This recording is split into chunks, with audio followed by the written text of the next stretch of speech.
Bueno, estamos conversando con Luillo Díaz a propósito de la exposición Mirror Ball en el marco de la muestra RIP en el Centro Cultural de España. Bueno, Luillo, primero que nada, contanos cómo surge tu participación en esta muestra. Muchas gracias, Fer. Como bien dijiste, Mirrorball se enmarca en la propuesta de RIP de la colectiva Coco. Ellas, dentro de su investigación, que se estructura en revisar, investigar y proponer, en la última parte que es proponer,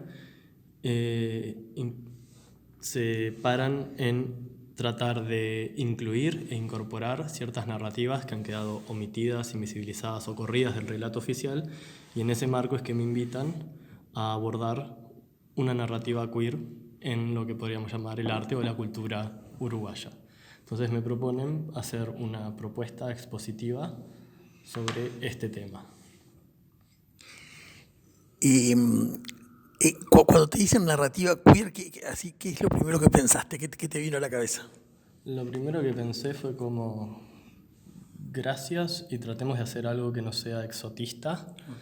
Tratemos de ampliar un poquito la mirada que pueda haber o la noción que podamos tener sobre lo queer, y desde ahí rápidamente tuve como la convicción de encararlo desde un lugar que era no tomar a lo queer como esa categoría paraguas, como surgió quizás históricamente, como esta otra categoría para todo lo que no era heterosexual o homosexual, era queer. Todo lo que era masculino o femenino era queer.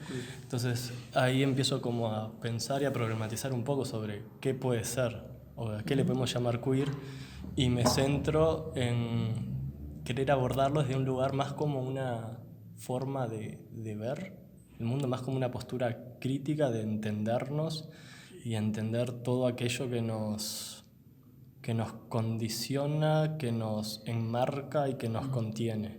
Entonces ese fue como mi primer lineamiento, mi primer como enfoque de cómo iba a abordarlo. Así que de algún modo lo pensaste más como, si entendí bien, más como una mirada, como una mirada sobre el mundo, podríamos decir, y bueno, sobre el arte también, obviamente. Exactamente, sí, lo queer pensado eso, o sea, no como una categoría en la cual yo me defino como un sujeto queer, sino como un modo de concebir, de entender, de estar en el mundo y de entender todas estas lógicas, estos hilos que nos conectan y desconectan y que terminan siendo las formas en las cuales yo veo a los otros, cómo me relaciono, cómo me represento, cómo aspiro a representarme, cómo soy, cómo me entiendo. Entonces eso no es como una categoría, sino es como un posible marco o un posible lente por el cual empezar a entender cómo estamos parados y cómo nos estamos moviendo en nuestra breve existencia. Claro. Quiere decir que si vos suponés que hay una mirada queer, está el supuesto de que ha habido también una mirada heterosexual, una heteronormada, también en el arte. Sí, exactamente, que creo que ese fue el trabajo de la colectiva Coco y que es un poco lo que presentan en la sala, que fue como esa mirada o ese modus operandi por el cual nos hemos regido y construido. De hecho, comentábamos antes de la entrevista que a pesar de que uno conoce las cifras, ¿no? Igual llaman la atención, ¿no? Bueno, obviamente de la baja representación de las mujeres en todos los campos, en las bienales, en los premios, Las colecciones. en las colecciones, ¿no? Sí. A pesar de que ha habido cantidad de artistas, mujeres uruguayas. Sí, totalmente. Y en este caso era, bueno, tratar de ampliar esa narración y complementar esas cifras que ellas presentaban ahora con algo que nos diera ciertos datos para incorporar en esta, como decían ellas, como la narración de nuestra nación a través de la cultura, pero ¿qué pasa si le incorporamos esta variable o esta otra posibilidad de lo queer, que está como omitido de este relato oficial? Exacto. Cuando empezás a pensar, entonces, ¿qué incluirías? ¿Qué artistas incluirías? ¿Qué obras? ¿Cómo lo pensaste? Y al pensarlo queer como una forma más, como este lente por el cual podemos ver, de entrada fue como no centrarnos exclusivamente como en las artes visuales, era como algo que lo cual podríamos tomar para ver de distintas expresiones artísticas. Entonces ya de entrada sabía que quería mezclar como tiene como tres patas que son la música, Sí. la moda y las artes visuales, Okay. que a la vez son 3 vehículos o 3 caminos por el cual nos expresamos y que nos expresamos también en nosotros como sujetos, como identidad. Es, ¿viste? La ropa, Sí. eso, la música y, bueno, y las artes. Y a la vez algo que era importante para mí era como tener un amplio como espectro de sujetos, llamamos, de seres distintos. Y siguiendo un poco las premisas y motivaciones que han tenido las chicas de la colectiva de incorporar también a a ellos que están como por fuera como de estos sistemas o de Claro. estos, ahí, era también darle la posibilidad de estar a personas que quizás no habían participado nunca en una exposición, que estaban produciendo o que estaban así como un poquito por fuera de ciertos circuitos. Y en efecto, o sea, hay como muchos de los que están como artistas, es la primera vez que participan de algo. Tenemos como una instancia como expositiva, oficial o validadora. Claro. Contanos quiénes entonces elegiste finalmente y qué hora. Bueno, son 29 artistas. 29. Sí, tenemos 13 videoclips de 13 artistas, no necesariamente pop, porque tenemos a Agustín Casulo, que viene más como del trap y del hip hop. Tenemos 12 autorretratos, o sea, cada uno es de un artista distinto. Hay solo uno que son 2 autores, porque es un autorretrato de Julie Dura, intervenido por Ernesto Rizzo. Y luego tenemos las prendas de Steven Vázquez, diseñador uruguayo. Son prendas de una colección que se llama Queer, que presentó él en la Semana de la Moda del 2019 de Nueva York, que es una colección pensada para cuerpes, o sea, no para hombres o para mujeres o unisex, no sé, es prendas para el cuerpo que se lo quiera poner. Y luego los registros fotográficos analógicos de distintas movidas disidentes, diversas, queer, multilocas, multimostras de aquí, que son de autoría de Manuel Calderó, Generación Pop en Instagram, es su perfil donde sube estos registros. Okay. Y bueno, después en los artistas visuales tenemos Belén Rivera, Sofía Papadopoulos, Marcela Queirolo, Manuel Céspedes y Lucilla Arcoset, Magdalena Aranzazú, Fabricio Guaraña, Belén Rivera. Tenemos a Matías Larrama, a Facundo Méndez y muchos más. Perdón si me extrañé, si me olvidé alguno. Y porque recién bromeábamos antes de la entrevista de lo pop, ¿no? Y de que vos, no sé, yo te decía, vos tenés una cosa pop, pero en realidad sos posterior al pop por edad, y vos me decías, bueno, que habías nacido después que murió Andy Warhol y todo lo demás. ¿Cómo viene en vos lo pop? ¿Cómo entra en vos la cuestión de lo pop? Creo que viene a través de la música. Yo me crié, creo que viendo MTV y viendo esos rankings, claro. Y en esta época como dorada del pop, o segunda época dorada del pop, en la cual teníamos como estas figuras, estas cantantes, o sea, la generación de Britney, Cristina Aguilera, de una época también dorada como la segunda época dorada como de Madonna. Ahí viví como después un poquito ya más de grande, la aparición y despliegue total de figuras como Lady Gaga. Claro. Entonces, o sea, nada, siempre estuve como muy influenciado por MTV, sí, y por estas figuras que difundían. Exacto. Que a la vez eran acompañadas no específicamente y exclusivamente de la música, sino ahí se empezó como a cultivar lo que es como la tradición y la cultura de la celebridad. ¿No? Okay. Como esta construcción de la fama y del decaimiento a través de la fama y de estas figuras que se enaltecían, crecían y después las veíamos derrumbarse. Y así aparecía otra y empezaban como estas industrias también como del chismerío y generaban como una industria secundaria que nos hablaba como, no sé, de una idiosincrasia, y apareció la figura del paparazzi y de el querer ser, no sé, siento como que estoy como influenciado y que eso es como la cultura pop. Sí, hoy, claro. Y vos qué relación, vos ves una relación, obviamente que la ves, pero quiero decir, ¿cuál sería, en lo que puedas pensar, la relación entre lo pop y la disidencia, lo pop y lo queer? ¿Cómo ves esa relación? Y hay como una relación que creo que comparten como una característica de la fantasía, de la fantasía como algo presente y posible para pensarse y presentarse y desplegarse a través de ella. Que yo en el texto curatorial no voy a tratar de citar a mí mismo, pero creo que lo cierro diciendo algo así como que reconocer lo queer es reconocer que todo es una fantasía y que toda fantasía puede volverse una realidad. Exacto. Y creo que estoy pensando eso, como en lo pop, como ha habilitado un imaginario totalmente amplio y diverso de realidades que después esas bajan, ¿no? Desde esa como cultura que consumimos, la música, como todas esas visualidades terminan influenciando y permeando en la moda o en ciertos como hábitos culturales de relacionamiento que terminan eso, como enseñándonos y condicionándonos, y quizás obviamente no en la misma escala, por eso hablo como de permear, o sea, eso que es como tan grande después se termina bajando de una manera que es como consumible y aplicable en nuestra vida cotidiana, vida, claro. Y pasa eso. Entonces yo diría eso, como que la fantasía es un factor común de ambos mundos, o del pop y la disidencia. La disidencia. Me hiciste acordar del libro de José Muñoz, Utopía Queer, que dice lo mismo que vos estás diciendo. O sea, creo que él te copia a vos, me parece. Yo creo que él te copia. Igual saludos. Igual saludos. Ya murió, pero bueno. Igual saludos hacia el más allá. No, porque me hiciste pensar en esto que él dice como... Bueno, en el campo de lo queer hay todas unas discusiones respecto al futuro, si futuro, no futuro, bueno, todo lo demás.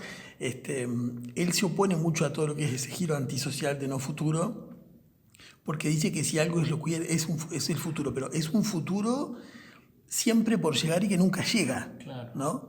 Capaz que lo que vos decís es, eso permea, nunca va a ser lo que la fantasía produjo, pero algo de eso permea a la vida cotidiana. Sí, para mí eso es como central, y que eso es disidencia, y que eso es queer, y eso es pop, que es un poco, volviendo como esta imagen decía, como entender lo queer como una postura crítica o como un lente por el cual empiezo a ver, es entender como los roles y los personajes que jugamos, que muchas veces fueron dados por nosotros, o los aprendimos como ciertas categorías, categorías naturales o formas de deber ser, y entender que en realidad eso no es más que un resultado de una sucesión de pactos culturales y convenciones históricas y demás, pero que podemos reformularlas. Entonces los queer en realidad te habilitan eso, a reformular tu personaje, ¿viste? Si fuera un videojuego es a volver a diseñar esta tarjeta de características. Exacto. Bueno, ¿por qué no puedo ser un elfo? Claro. ¿Por qué no puedo no sé qué? ¿O por qué no puedo ponerme esto y no sé qué y pintarme un tercer ojo y salir así? Ahí está. Entonces es eso, eso performático, que me parece que casi todas las obras tienen algo, más allá de cómo se plasman, ¿no? Pero tienen algo de eso performático, ¿no? Es que la existencia es performática y a la vez es eso. Pasa que muchas veces no leemos los estereotipos como que ya están como más aceitados del ser hombre, del ser mujer, del ser no sé qué, bla, bla, bla. Porque eso, o sea, no los leemos como que son también un personaje, son también una... Entonces es eso, es como entender que eso, todo es una fantasía, y toda fantasía puede volverse una realidad si la empezás a performear. Exacto, ahí va. Ese sería el puente, la performance, el performear en la vida. Y la fluidez, ahora que decís como la fluidez, que es algo que también hago énfasis ahí en la propuesta expositiva, y al entender esto de los lentes, es que uno es uno, pero siempre es otro con los otros, y a la vez va fluyendo a lo largo de su vida y hay momentos, y no es lo mismo como voy a hacer yo, o sea, quién soy yo contigo, por ejemplo, Fernando, en esta charla, que cómo soy yo en este contexto y en el otro, y está buenísimo poder jugar, y a veces nos exigimos como esa rectitud, ¿no? De camino, como la existencia. Y la coherencia, que siempre sos la misma persona cuando todo qué contexto. Son identidades relacionales, posicionales. Exacto. Cuanto más entendamos como esa relacionalidad de construcción identitaria, más relajada y más felices vamos a ser. Totalmente. Además, como un plus, más que importante. Luillo, ¿cómo enmarcarías vos esta curaduría tuya en tu obra? Yo ya sé que es muy solemne hablar de la obra, ¿sí? Pero bueno, porque algo de estas cosas vos ya has trabajado en otras obras tuyas, ¿no? Me estaba acordando tus fotos, los entramados, y bueno, ya tienen algo de esto, ¿no? Sí, no, está como sumamente relacionable y relacionada con la mayoría de mis trabajos. No es una temática que me es ajena en ningún aspecto, y lo vengo trabajando en cosas como mismo en clave pop. Hola es como una celebración y homenaje y a la cultura pop, por ejemplo los entramados, que se centran más en lo que tiene que ver con expresión de género. Pero las celebridades, lo que hiciste con... Ay, con Natalia Oreiro, con con Natalia Natalia, Oreiro como este icono pop, o con Camila Rajman en Rombay. Sí. No, son temas que siempre están como circulando y me parece que es un tema que, por más de que hace años venimos hablando y dándole vueltas, siempre que lo presentamos, siempre le llamamos a una persona que quizás nunca lo había tocado. Exacto. Y eso un poco nos habla de lo necesario que es seguir insistiendo en estas cosas, más hoy, me parece. Sí. ¿Qué ecos y repercusiones has tenido? Todavía es medio pronto, pero... Estoy como muy contento porque mismo el día de la inauguración, al tener como estos formatos nuevos de no estamos haciendo un evento, entonces son como aperturas largas. Yo el día de apertura pude estar todo el día aquí, interactuando con las personas y charlando ya de una manera más cualitativa.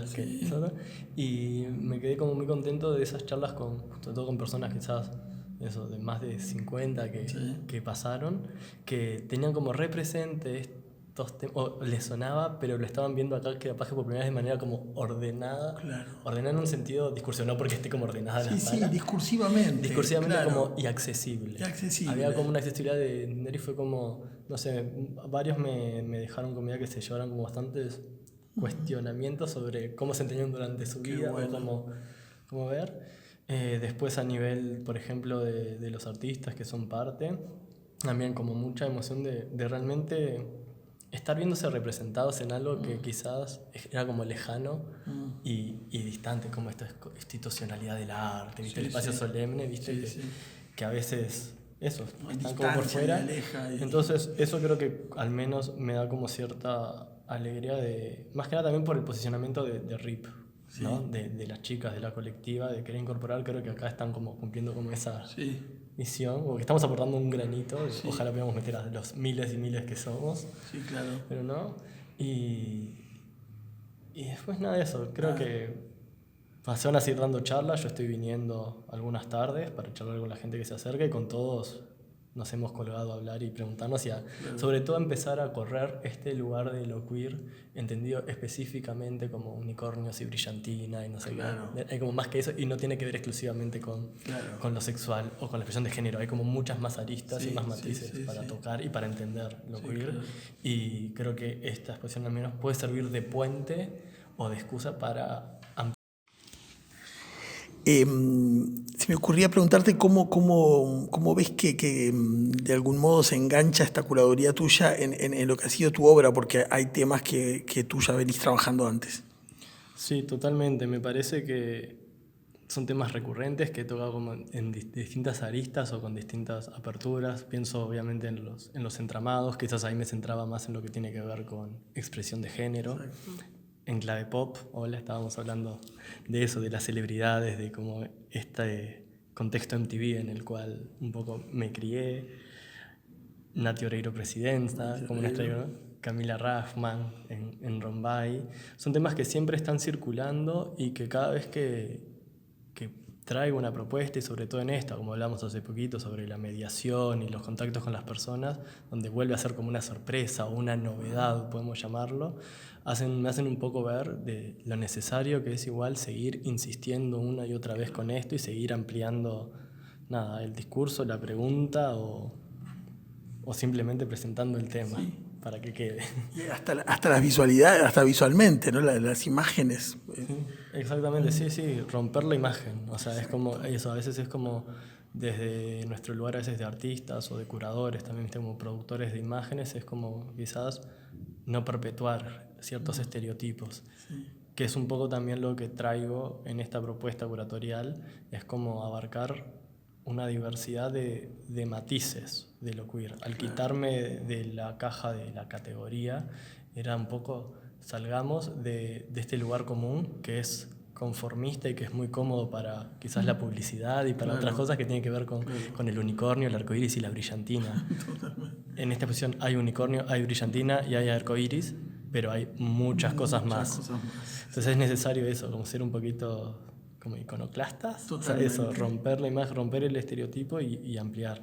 Porque si no terminamos eso, siempre como categorizando y produciendo una limitando. categoría nueva en la que ya está O perpetuando la otra perpetuándola, categoría. exacto. Te preguntaba antes de conversar qué lugar tenía para vos esto como de generar un clima en esto de lo pop, ¿no? Por el tema de las bolas de espejos y la música.